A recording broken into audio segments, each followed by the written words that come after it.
कहानी का शीर्षक प्रेम कहानी। आज चारों ओर सन्नाटा पसरा हुआ था। घर के सामने द्वार पर शिवांगी जी का शव रखा था। सभी लोगों की आंखें नम थी। अपने पीछे बेटों के लिए करोड़ों की संपत्ति छोड़ गई थी, परंतु अपने पति के लिए सिर्फ मौन छोड़ गई थी। 60 वर्षों का साथ छूट चुका था। शिवनंदन जी की आंखें निरंतर बरस रही थी। अपनी बेटियों का हाथ थामे बहुत कुछ कहना चाह रहे थे, परंतु उनके बीच सिर्फ और सिर्फ मौन पसरा हुआ था, जो बहुत कुछ बयां कर रहा था। यह मौन हर किसी के समझ से बाहर था। रात बीत गई। शिवांगी जी की विदाई का समय हो गया। कहाँ से शिवनंदन जी को हिम्मत आया पता नहीं। उठ खड़े हुए और बोले, मैं कांधा दूंगा। सभी लोग के मना करने के बावजूद वो नहीं माने। शिवनंदन जी अपने बात पर अड़ गए। उनका शब्द था, शिवांगी जी मेरी जिम्मेदारी है और उनका विदाई मेरी आखिरी जिम्मेदारी है, जिसे मैं पूरा करूंगा।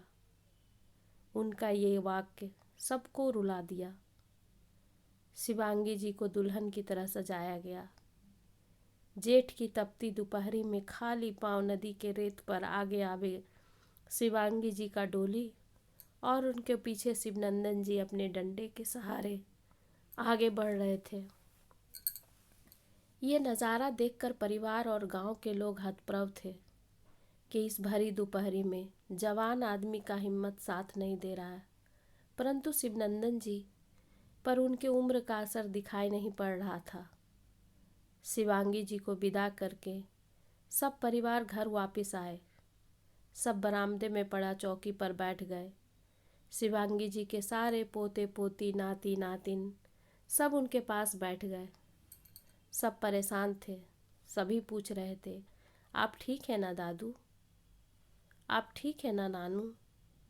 वो हिम्मत से बोले, हाँ, मुझे क्या हुआ, मैं ठीक हूँ। आओ मैं तुम लोगों को तेरी दादी या नानी की कहानी सुनाता हूँ। सारे बच्चे शिवनंदन जी को घेर कर बैठ गए। वो बोले, जिस तरह तुम लोग आज देखे अपनी दादी को जाते हुए, एक समय था बिल्कुल उसी तरह मैं तुम्हारी दादी को ब्याह कर इस घर में लाया था। उस समय अभी के जैसा गाड़ी नहीं हुआ करता था। मैं आगे आगे अपने घोड़े पर और पीछे पीछे तुम्हारी दादी की पालकी लिए कहार आगे बढ़ रहा था। तुम्हारी दादी नानी बहुत संपन्न परिवार से थी। उनकी जिंदगी पूरे शान शौकत से गुजर रहा था, परंतु अचानक उनके पिताजी के गुजरने के वजह से उनका आर्थिक स्थिति डवाडोल हो गया था। इसी वजह से उनका विवाह मेरे साथ हुआ।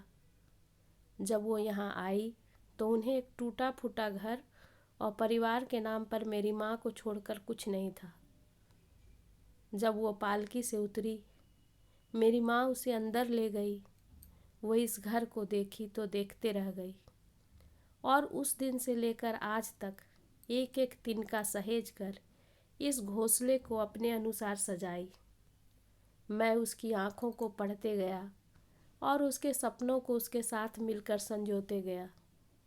इस अंतराल में इस घोंसले में अपनी नातिन अन्नू की ओर इशारा करते हुए बोले, पहले तुम्हारी मम्मी, फिर अपने पोते अंशु की ओर इशारा करते हुए बोले, फिर तुम्हारे पापा, और फिर अपनी छोटी बेटी के बेटे बीनू को अपनी गोद में लेते हुए बोले, फिर सबसे बाद में तुम्हारी मम्मी हमारे इस घोंसले में आ गई। समय बीतता गया।